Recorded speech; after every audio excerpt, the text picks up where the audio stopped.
수시로 확인합니다. 또 대설특보가 발표되면 내 집, 내 점포 주변 눈을 스스로 치우고 필요할 경우 염화칼슘이나 소금, 모래를 뿌려 미끄럼 사고를 예방합니다. 눈이 많이 쌓이면 지붕, 옥상, 차량 위에 눈도 치웁니다. 운전자는 월동 장비를 챙기고 제설 작업에 지장을 주는 간선 도로변 주차는 삼가합니다. 또 눈길에선 제동거리가 길어지는 만큼 교차로나 건널목, 커브길에서는 특히 속도를 줄여 운행합니다. 겨울철 한파와 대설 피해 예방, KBS 라디오가 함께합니다.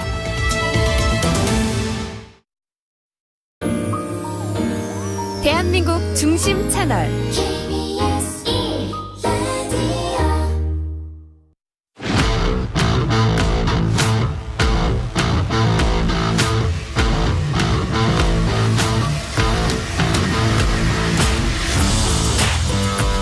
한상원의 스포츠.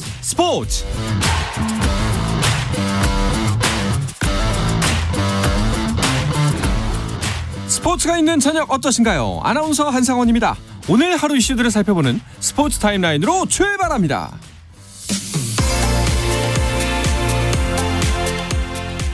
네, 프로배구 경기 상황부터 보겠습니다. 남자부 진순기 감독 대행체제로 전환한 뒤 5연승을 달리고 있는 현대캐피탈이 대한항공을 만났습니다. 앞선 세 차례 맞대결에서는 대한항공이 모두 승리했지만 최근 현대캐피탈의 기세가 심상치 않죠.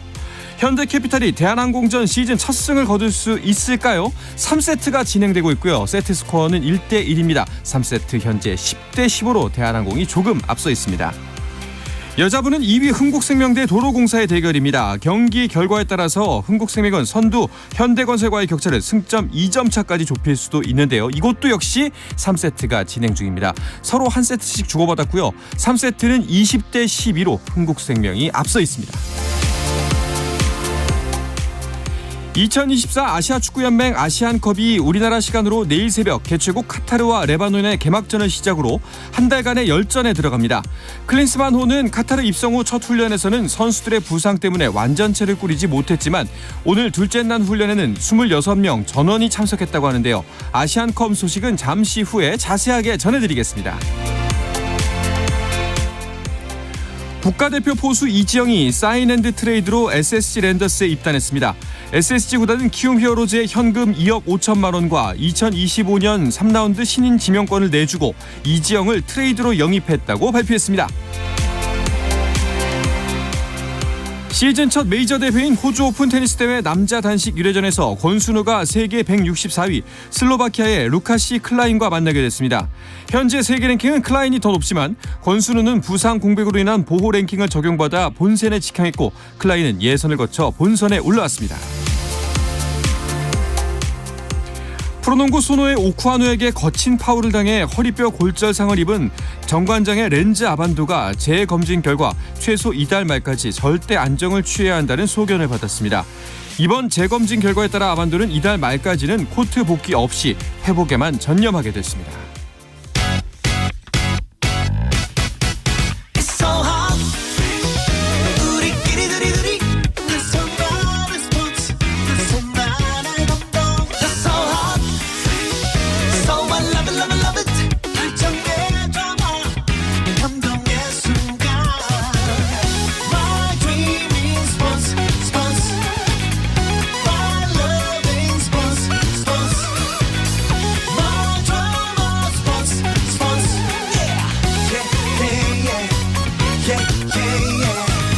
스포츠.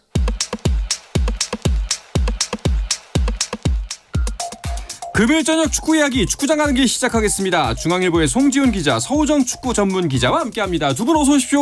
안녕하세요. 반갑습니다. 자, 드디어 아시안컵이 개막을 합니다. 네, 우리 시간으로 내일 오전 1시 30분에 개막전이 열리니까요. 편하게 오늘 밤에 개막한다 이렇게 말씀드리면 쉬울 것 같습니다. 예선을 통과한 24개 나라 이제 출전을 하게 되고요. 아시아 대륙 최고의 축구 대표팀을 가리는 그 여정이 이제 오늘 밤에 시작이 됩니다. 그 중에는 당연히 우리나라도 들어 있고요. 뒤에 이제 다시 여러 번 언급을 드리겠지만 우리의 목표는 지난 1960년 이후 64년 만에 우승입니다. 그렇습니다.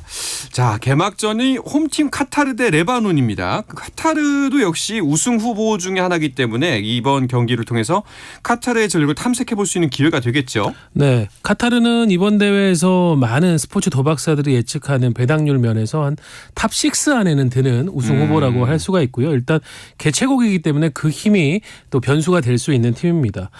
지난 월드컵에서 자국 개최 대회임에도 불구하고 상당히 무기력하게 조별리그 탈락을 했죠. 그러면서 지난 아시안컵 전승 우승을 이끌었던 산체스 감독이 이제 대회 직후에 경질이 됐고, 우리 한국과는 좀 악연이 많은 네, 칼로스 케이로스 감독이 부임을 하면서 카타르가 다시 한번 의욕적인 출발을 하는구나 싶었는데, 이 사실 케이로스 감독도 뭔가 좀 보면 거치가 항상 불분명하거든요. 네. 결국 이번 대회를 한 달 앞두고 팀에서 물러나는 그런 상황이 됐습니다. 그러면서 스페인 출신의 틴틴 마르티네스 감독 체제로 가고 있거든요. 우리가 카타르와는 한 4강 정도에서 만날 수 있는 시나리오가 있기 때문에 일단 개막전 주목을 해야 되겠습니다. 네.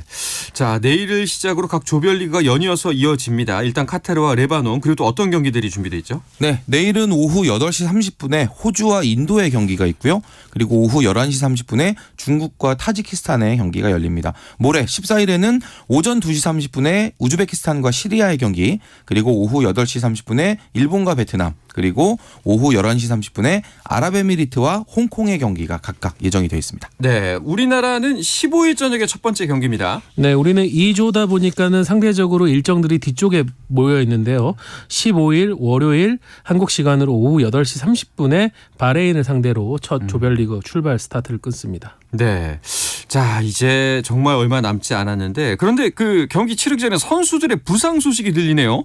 어제 그 이건 기자를 카타르 현지에 연결했거든요. 몇몇 선수가 1차전 출전이 불투명하다, 이렇게 이야기를 전해 들었어요. 네, 최종 엔트리 26명 중에 이제 2명이 오늘 이제 팀 훈련에 불참을 했습니다. 훈련장에는 나왔는데 선수들과 함께 공을 가지고 하는 훈련에 참여하지 않고 이제 회복 훈련을 했거든요. 공격수 황희찬 선수 그 엉덩이 쪽 근육 부상 때문에 네. 재활 운동을 했고요.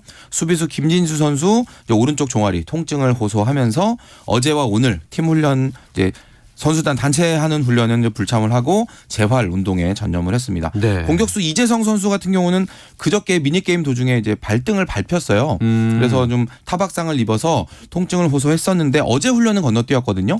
그런데 다행히 상태가 나쁘지 않아서 오늘 훈련에는 참여를 했습니다. 다행이네요. 그런데 황희찬 선수 지금 골 감각이 굉장히 올라와 있잖아요. 네, 황희찬 선수가 올 시즌 들어서 그동안 어떻게 보면은 플레이를 잘 만들지만 문전에서의 마지막 집중력이 약간 하나씩 아쉽다라는 지적을 올해 완전히 뒤집었죠. 네. 지금 프리미어리그 득점 랭킹 6위에 올라 있을 정도로 무서운 득점 행진을 하고 있었기 때문에 우리 입장에서는 손흥민과 황희찬 원투펀치의 뒤에 이강인이 버티는 엄청난 활약을 기대를 하고 있었는데, 일단은 황희찬 선수가 조별리그 한 2차전 그리고 몸 상태에 따라서 이제 3차전에서도 완벽하게 이제 스타팅 멤버로는 들어가기는 쉽지 않을 것 같고요. 좀 아쉬운 상황이 되고 말았습니다. 네. 김진수 선수는 어떤가요, 상황이? 네, 그 김진수 선수 같은 경우는 그 오른쪽 종아리 지금 통증을 호소를 하는데, 김진수 선수가 지금 이 종아리 통증을 호소하고 있다는 게 지금 이제 대표팀의 그런 이제 뭐 팀 닥터의 의견으로는 이게 단순한 뭐 이렇게 순간적인 물리적인 충돌에 의한 게 아니라 오랜 피로 누적에 의한 부상일 가능성이 높다라고 얘기를 하고 있어서 지금 최소한 한 열흘 이상은 이제 재활을 해야 된다고 얘기를 하고 있고요. 네. 그리고 이게 뭐 열흘 있으면 그냥 무조건 복귀한다 이런 개념이 아니라 그 이후의 상태를 좀 더 봐야 된다라는 그런 입장이라서 김진수 선수가 조별리그에서 다 걸릴 수도 있다는 그런 상황이 좀 예상이 되고 있고, 그런 경우에는 사실 지금 문제가 되는 게 우리가 왼쪽 수비 라인에 김진수 선수하고 이기재 선수 2명이 있는데, 그렇게 되면 이기재 선수 1명으로 지금 일단 조별리그를 가게 될 수도 있는 거거든요. 네. 네, 여러 가지로 살짝 좀 위험한 그런 신호가 오고 있는데 김진수 선수 빨리 회복을 해서 대표팀에 합류해줬으면 하는 그런 바람입니다. 그렇습니다. 일단 조별리그는 거의 못 뛴다고 봐야겠고, 뭐 상태가 괜찮다면은 본선부터 16강전부터 올라올 수가 있다는 건데 좀 큰 부상이 아니었으면 좋겠네요. 그런데 우리가 아시안컵 앞두고 이렇게 애를 먹은 적이 좀 전에도 또 있지 않았나요? 네. 2015년 호주 대회 때는 우리가 대회를 치르는 도중에 이청용, 구자철 선수 같은 핵심 선수들이 부상을 당해서 팀을 이탈하고 이제 조기 귀국을 했었거든요. 물론 그때는 이제 그런 상황에서도 정말 하나로 똘똘 뭉쳐가지고 결승까지 이제 전승으로 올라가면서 대단한 힘을 보여줬고 마지막에 이제 개최국 호주를 넘지 못해서 연장전에 패배하면서 아시안 준우승을 그쳐야 했습니다. 2019년에 열렸던 아랍에미리트 대회에서는 첫 경기 전부터 부상자가 나왔었어요. 네. 당시에 벤투 감독이 굉장히 기대를 걸던 나상호 선수가 부상을 입으면서 그때 이승우 선수가 긴급하게 한국에서 날아와서 엔트리 교체가 되는 상황도 있었고요. 대회 도중에도 기성용, 이재성 선수 등이 부상을 입었었고 당시에 또 이제 의무팀 내부에서 어떤 갈등 이런 문제로 트레이너들이 중도 귀국하는 그런 좀 상황들이 벌어지면서 대표팀 전체적으로 부상자 관리에 어수선한 면이 있으면서 결국 8강에서 우리가 탈락했었습니다. 뭐 일단은 조별리그 같은 경우에는 그렇게 심각하게 어려워 보이진 않기 때문에 그나마 다행이긴 합니다만 그 조별리그를 이제 치르면서 선수들의 몸 상태를 봐야 할 것 같습니다. 그럼 첫 경기는 라인업이 어떻게 될까요? 사실상 이 클린스만호 A매치를 꾸준히 지켜본 분들이라면 특히나 이 10월 이후 A매치를 이제 꼼꼼히 보셨다면 아마 이번 아시안컵에 활용할 선수 이제 명단 어렵지 않게 이제 뭐 그려보실 수 있을 것 같아요. 참고로 황희찬 선수와 이재성 선수는 이번 아시안컵 엔트리에서는 이제 주전급으로 분류가 되는 이제 그런 선수들인데 뭐 황희찬 선수 만약에 첫 경기에 나오지 못할 경우에 이제 그 자리를 이제 어떤 선수가 역할을 대신 맡을까? 요거는 이제 지난 6일 이라크와의 평가전이 참고 자료가 될 것 같습니다. 네. 그때 당시에 클린스만 감독이 전반에 주축 선수들을 다 빼고 이제 선발 라인업을 구성을 했는데 그때 2선에 섰던 선수들이 누군지를 보면 대충 힌트가 돼요. 뭐 당시에 정우영 선수, 홍현석 선수 이런 선수들 나왔었거든요.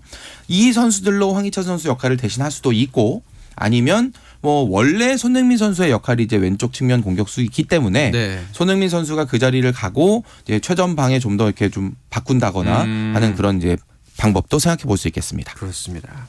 자 이제 아시안컵 이 클린스만 감독 부임 이후 가장 선결해야 할 목표치로 잡은 게 바로 아시안컵입니다. 아마 이번 대회를 통해서 클린스만 감독에 대한 검증이 이루어지겠죠? 네, 뭐 클린스만 감독 부임 때도 1차적인 평가가 이루어지는 대회가 이번 아시안컵일 거라고 협회에서도 얘기를 했었었고, 네.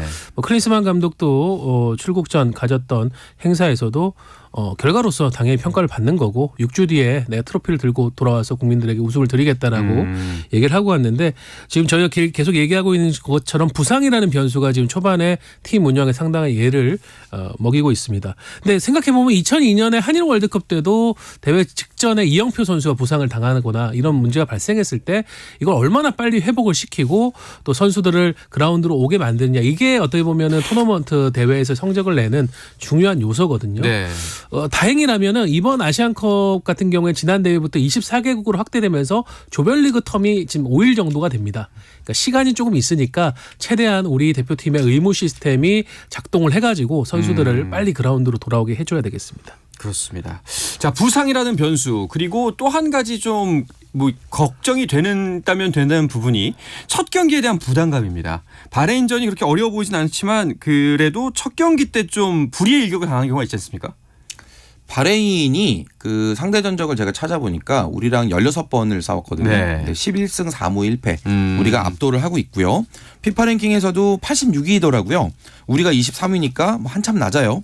그 객관적인 전력으로 봤을 때는 우리가 방심만 하지 않으면 뭐 어려움을 겪을 그럴 상대는 아닌데 그 정말 말씀하신 대로 첫 경기에서의 그런 부담감, 그렇죠. 그리고 또 바레인이라는 나라 또 중동 축구를 하기 때문에 특유의 어떤 그런 끈적함 이런 것들 이제 어떻게 뚫어내느냐가 관건이고. 참고로 우리가 앞서서 이제 이라크와의 평가전을 할 때 압도적인 경기를 하고서도 제대로 해결 마무리를 짓지 못하면서 1대0으로 한 골 차로 이겼던 그렇죠. 그 경험이 아마 바레인전에서 좀 유용하게 쓰일 것 같은데 이라크전에서 이 클린스만호가 이제 어떤 교훈과 해결책을 얻었는가, 이 중동식으로 축구를 하는 나라들을 어떻게 뚫을 것인가에 대한 좀 그 결론 내지는 이제 파해법 같은 이런 거 부분들을 바레인전에서 좀 해결을 확인을 할 수 있을 것 같습니다. 네. 자, 바레인과의 일전을 치르고 나면은 조별리그 2차전은 요르단전입니다. 바레인전과 비교해서 요르단전은 어떨까요? 네, 바레인이 피파 랭킹 86위고 요르단은 87위. 전력상에서는 뭐 큰 차이가 없다고 보여지고 역대 전적에서 요르단을 상대로 우리는 3승 2무로 패배가 없습니다. 다만 요르단에 지금 굉장한 스타가 한 명이 있는데요. 프랑스 리그왕 몽펠리에서 활약하고 있는 알 타마리 선수입니다. 요르단 최초의 유럽파 그리고 빅리그에서 지금 활약을 하고 있는 선수고 올 시즌 프랑스 무대에 가가지고 첫 골을 넣었을 때 요르단 왕세자가 이 선수의 득점을 자신의 SNS에 올리면서 기뻐할 정도로 지금 엄청난 국민 영웅이거든요. 네. 그래서 요르단 손흥민, 요흥민이라는 별명을 요흥민. 또 갖고 있는 대단히 드리블 능력과 스피드가 좋은 선수입니다. 이 선수를 이용하는 역습에 대해서 우리가 철저하게 좀 대비를 해야 요르단전에 이변 없이 확실한 승리를 가져갈 수 있을 것 같습니다. 그렇군요. 자, 그래도 뭐 일본한테 6대 1로 패했다고 지난번에 평가전 결과 받았거든요. 많이 힘든 상대일까요? 지난 9일에 요르단 이제 일본을 네. 상대로 이제 비공개 A매치 평가전을 했는데 그 현지 보도가 나왔어요. 경기 결과가 이제 어떤 식으로 진행이 됐는지. 전반에만 4골 내주면서 0대 4로 후반전을 시작을 했고 후반에 2골을 더 내주고 1골 만회하면서 1대 6으로 끝났다라는 네. 이제 보도가 나왔습니다. 일본이 그 전반과 후반의 선수를 다 바꿨거든요. 완전히 다 바꿔서 이게 피파 공인 A매치로는 이제 등록이 안 되는 경기가 돼버렸는데 어쨌거나 이게 평가전이다라는 점을 이제 감안을 하더라도 요르단의 경쟁력이 우리가 우려할 만한 수준은 아니다라는 걸 이제 확인할 수 있었던 이제 그런 경기였고 네. 뭐 하지만 그 방금 서호정 기자도 이야기했지만 이렇게 요흥민 같은 이렇게 뭔가 한 방이 있는 이런 선수들 같은 경우는 우리가 미리미리 대비를 해서 뭐 협력 수비를 하든 아니면 어떤 한 선수가 전담을 하든 막을 수 있는 방법을 미리 만들어 놓고 경기를 해야 될 것 같습니다. 그렇습니다. 자, 요르단전까지 치르고 나면은 조별리그 마지막 상대는 말레이시아입니다. 말레이시아의 감독은 김판공 감독이죠. 네, 말레이시아는 피파 랭킹 131로 우리 2조에서 가장 랭킹이 떨어지는 팀이죠. 근데 최근에 기세가 굉장히 무섭습니다. 월드컵 예선에서 지금 2연승을 달리면서 조 1위로 치고 나왔거든요. 네. 그러니까 김판공 감독 부임 이후에 굉장히 멘탈적인 부분에서 선수들이 강해졌다, 달라졌다, 도전적이고 그리고 선제 실점을 해도 따라가는 그런 축구를 하는 팀이 됐습니다. 거기다가 지피지기면 백전백승이지만 반대로 또 우리를 잘 알고 있는 상대는 껄끄러운데 그 존재가 바로 우리 대표팀 기술위원장에서 김판공 그렇죠. 감독이라는 거죠. 지금 대표팀 선수들에 대한 특징을 너무 잘 알고 있기 때문에 어떻게 보면은 바레인이나 요르단보다도 말레이시아가 우리에게 조금 더 껄끄러운 상대가 될 수도 있겠다는 생각이 듭니다. 자, 일단은 뭐 큰 이변이 없다면은 우리 나라가 이제 조 1위로 16강에 가는 게 가능성이 높아 보인다라고 말할 수가 있을 것 같은데 16강 같은 경우에는 그럼 조 1, 2위가 올라가게 되나요? 네, 그 이번 아시안컵은 총 24개 나라 참가를 하는데 4개 팀씩 6개 조로 나눠서 조별리그를 합니다. 네. 각 조 1위와 2위 12개 팀이 16강 진출 우선적으로 확정을 짓고요. 나머지 조 3위 6개 팀 중에 성적 순으로 상위 4개 팀이 16강 진출하게 됩니다. 결과적으로 조별리그 이제 그 안에 들어있는 4개 팀 중에 꼴찌만 하지 않으면 네. 1, 2, 3위 안에만 들어있으면 16강에 올라갈 확률이 더 높다. 떨어질 확률보다 이렇게 말씀드릴 수 있겠습니다. 알겠습니다. 자, 이렇게 해서 토너먼트로 접어들게 되고요. 한일전 같은 경우에는 결승전에서야 성사가 된다고 하는데요. 이야기는 잠시 쉬었다가 와서 자세하게 나누도록 하겠습니다.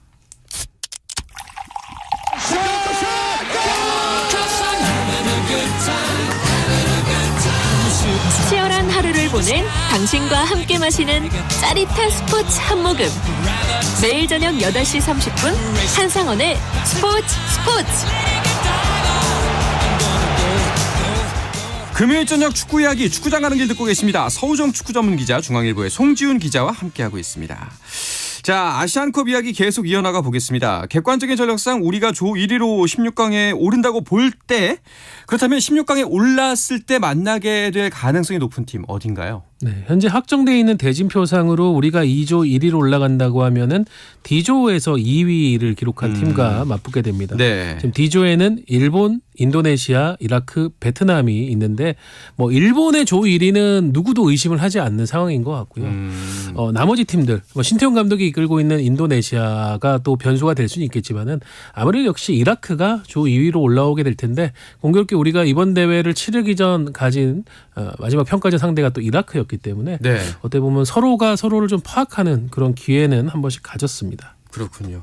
근데 뭐 가능성이 매우 낮긴 합니다만 일본이 조 2위하고 우리가 1위하면 그렇게 만날 수도 있겠네요.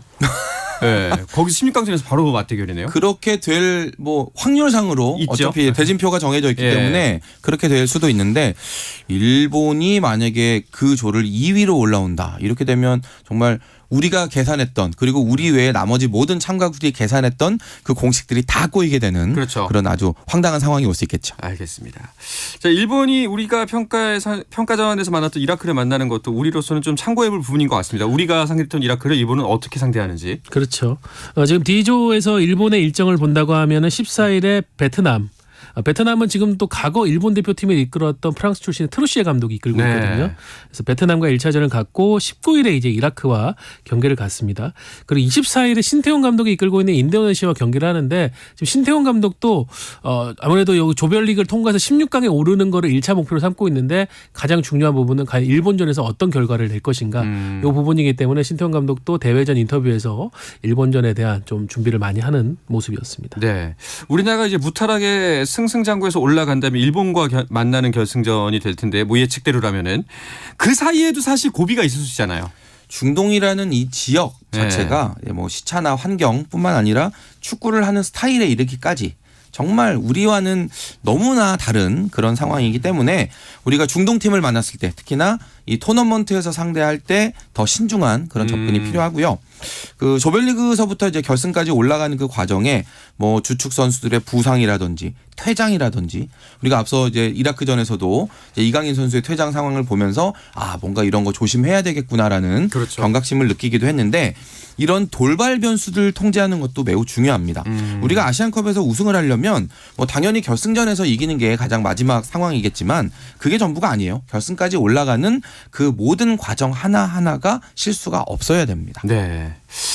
자, 뭐 며칠 전 기사에 따르면은 슈퍼컴퓨터였나요? 우리나라의 우승 가능성이 한 14%, 일본의 우승 가능성은 26%로 점쳤다는 기사가 기억에 남는데 두 분께서는 우리나라의 아시안컵 우승 가능성 한 어느 정도로 보세요?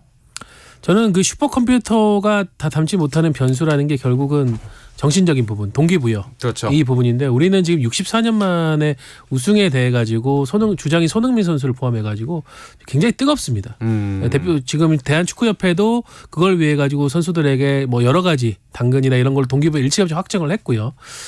그 부분에 대한 열망을 슈퍼컴퓨터가 저는 다 담지 못했다고 보기 때문에 이번에야말로 우리가 우승할 수 있는 기회를 잡을 거라고 봐서 저는 뭐 한 80% 이상. 이야. 물론 일본과 결승전을 우리가 모두 예상 시나리오를 잡고 있고 그게 가장 유력하긴 한데 그 한 판에서도 우리 선수들이 이 가장 높은 무대에서 한일전이다. 여기에 대한 정신무장은 굉장할 거라고 봅니다. 그렇죠. 어떻게 생각하십니까? 뭐 저는 한마디로 정리하면 이번에 못하면 언제 할래? 정도로 말씀드릴 수 있을 것 같아요. 손흥민 선수가 지금 30대에 접어들었는데도 프리미어리그에서 최고의 기량을 보여주고 그렇죠. 있고 여기에 또 김민재와 이강인이라는 또 다른 월드클래스가 추가로 합류를 했고 황희찬 선수까지도 지금 프리미어리그에서 최상위 공격수 정도로 경쟁을 해주는 이렇게 여러 선수들의 그 선수들의 경기력 그래프는 올라갔다 내려갔다를 이제 반복하는데 여러 명의 선수들이 이렇게 다 위에 올라와 있는 그래프상으로 상당히 좋은 그림을 그리는 이런 상황을 만나기가 쉽지 않아요.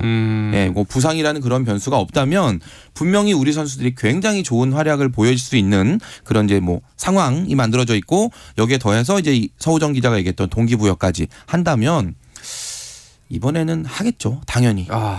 역시나 꽤 높게 보시는 거죠. 조심스러운 말씀이긴 한데 정말 이번에 가능성이 저는 높다고 생각하고 있습니다. 알겠습니다. 두 분의 예측과 바람이 그대로 이루어지길 바라겠습니다. 어쨌든 한동안 축구 경기 때문에 즐거운 시간 보낼 수 있을 것 같은데요. 그 대표팀 경기를 뛰지 않는 K리그 선수들은 이 겨울에 지금 뭐 하고 있나요? 네, 보통은 이제 1월 초부터 약간 짧은 휴가들을 마치고 동계 전지훈련에 들어갑니다. 지금 많은 팀들이 이제 전지훈련지로 출발을 했습니다. K리그 1, 2 합해서 지금 25개 팀이 있는데 무려 15개 팀이 태국을 동계 전지훈련지로 선택을 했어요. 그 외에 뭐 울산 같은 경우는 일본에서 시작을 하고 전북은 아랍에미리트 두바이로 넘어가고 뭐 튀르키예라든가 인도네시아 이런 곳으로 날아가는 팀들도 있습니다. 국내에 남아서 훈련하는 팀도 있고요. 그 안에서의 어떤 훈련의 퀄리티가 결국은 이번 또 새 시즌에 2024 시즌의 성적을 가늠할 중요한 변수가 되겠습니다. 그렇습니다. 자, K리그 스토브리그가 분주하면서도 어수선한데요. 일단 가장 먼저 눈에 띄었던 소식이 염기훈 감독의 수원 수원 삼성 감독 부임을 놓고 말들이 많습니다. 지난 시즌 막판에 이제 감독 대행으로 네. 수원 삼성의 지휘봉을 잡았고 결과적으로 강등을 막아내지 못한 염기훈 감독을 수원 삼성이 정식 사령탑으로 선임한 이 결정에 대해서 반발하는 그런 수원 팬들이 적지가 않습니다. 수원 삼성이 2부 리그로 떨어졌기 때문에 이제는 무조건 이제 우승이나 이제 그에 준하는 아주 높은 성적, 1부 리그로 올라올 수 있는 정도의 그런 경쟁력을 보여줘야 되거든요. 그런데 이제 지도자 경험이 부족한 염기훈 감독으로 이 중요한 숙제를 과연 잘 풀 수 있을 것인가? 그 우려의 목소리가 나오고 있는 거고요. 수원 삼성이 이제 축구인 출신 박경훈 단장을 이제 선임을 해서 염기훈 감독의 어떤 부족한 경험을 좀 보완하겠다라는 그런 구상인데 이 두 사람이 이제 기대하는 만큼의 시너지를 낼 수 있을까? 이게 이제 관건이 되겠죠. 네. 사실 지금 수원 삼성 입장에서는 안정보다는 혁신과 쇄신인데 염기훈 감독을 그대로 쓴다는 것도 선뜻 팬들 입장에서는 이해하기 어려울 거예요. 네, 그렇죠. 보통은 뭐 물론 염기훈 감독이 너무 늦은 타이밍에 들어오긴 했지만은 어쨌든 강등이라는 시점에서는 수원의 사령탑이었었기 때문에 일반적으로는 이제 그렇게 강등이 될 경우에는 당시에 사령탑이 책임을 지고 물러나는 경우들이 많지만 수원의 좀 선택은 달랐던 것 같아요. 오히려 뭐 그때 염기훈 감독이 부임하고 나서 나왔던 성과가 이전보다는 또 많이 좋아졌었기 때문에 그런 부분에 또 희망을 거는 것 같고 지금 송준 기자가 얘기해 주셨다시피 지도자 경험이 부족한 부분에 대한 지적들. 염기훈 감독이 지금 P급 과정을 이수는 하고 있습니다만은 그것도 3월이 지나야 이제 완벽하게 자격을 획득할 수가 있고요. 네. 지금 코칭 스태프 구성도 보면은 오장은 수석 코치라든가 양상민 2군 코치 전체적으로 다 젊습니다. 물론 젊은 패기로서 뭔가의 변화, 혁신을 이끌 수도 있지만은 확실히 경험치적인 부분에서의 그런 의심은 계속 안고 갈 수밖에 없는 것 같아요. 네. 자, 그리고 이제 수원 삼성이 2부 리그로 떨어지자마자 우려했던 일들, 선수들 유출이 시작된 것 같은데요. 권창훈 선수가 전북으로 이적한 것도 수원 삼성 팬들에게는 가슴 아픈 일이죠. 권창훈 선수가 이제 군복무 마치고 수원 삼성에 복귀를 했는데 부상 회복이 좀 더디게 이루어지면서 그 지난 시즌 막판 그 강등권에서 정말 힘든 사투를 벌이고 있는 그 과정에 이제 이렇다 할 기여를 하지를 못했어요. 이제 그런 상황에 대해서 이제 죄송한 마음뿐이다라고 이제 권창훈 선수가 심정을 밝히기도 했는데 이제 수원 팬들에게 일종의 사과 아닌 사과를 한 지 하루 만에 전북으로 이적했다라는 또 보도가 바로 나오면서 이제 수원 삼성 팬들이 또 한 번 마음의 상처를 입게 되는 그런 상황입니다. 권창훈 선수는 비판은 받아들여야겠지만 지금 상황에서 내 선택지는 전북밖에 없었다라고 입장을 밝혔습니다. 그 전북하고 수원 삼성은 선수 분쟁 역사가 있지 않습니까? 네, 뭐 가장 최근에도 2021년 백승호 선수가 유럽 무대에서 돌아오면서 분쟁이 발생했었죠. 왜냐하면 이제 수원 삼성은 백승호 선수가 과거에 이제 유소년 선수 바르셀로나에 입단하기 전에 또 지원을 시작을 했었고 또 바르셀로나로 간 뒤에도 한동안 또 삼성그룹에서 지원을 했었거든요. 네. 그래서 나중에 이제 성인이 됐을 때 국내로 돌아온다고 하면은 수원으로 돌아오는 것이 그 뭐 사전에 계약서상에 있었었는데 그 부분이 지켜지지 않는 것을 수원이 전북으로 가는 것을 막는 근거로 작용을 했고요. 굉장히 좀 실랑이가 있었지만 결국 전북이 백승호 선수를 계약을 하겠다라고 정면 돌파를 선언하면서 양 팀의 감정이 더 서먹해졌었죠. 수원 삼성 팬들이 굉장히 뭐 걸개 등을 통해 가지고 백승호 선수라든가 전북 구단을 상당히 비판했었었고 네. 이런 부분들이 아직도 좀 보면 앙금으로 남아 있는 상황인데 어떻게 보면은 수원의 그것도 성골 뉴스. 어떻게 보면 수원 팬들의 가장 큰 자랑 중에 하나였던 권창훈 선수가 결국 또 전북 유니폼을 입게 된다. 이렇게 되면서 동요되는 목소리도 좀 큰 것 같습니다. 네, 일단은 뭐 2부 리그 강등이라는 것에 파생된 결과이기 때문에 안타깝겠지만 지금 현재로서는 무조건 2부 리그 탈출을 최우선 목표로 삼아야 될 것 같습니다. 알겠습니다. 자, 이 이야기 끝으로 금요일 저녁에 축구 이야기 축구장 가는 길 마치도록 하겠습니다. 중앙일보의 송지훈 기자, 서우정 축구 전문 기자와 함께했습니다. 두 분 오늘도 고맙습니다. 감사합니다. 네, 주말 스포츠는 9시 20분부터 함께 하실 수가 있습니다. 저는 월요일 저녁 8시 30분에 돌아오겠습니다. 한상원의 스포츠.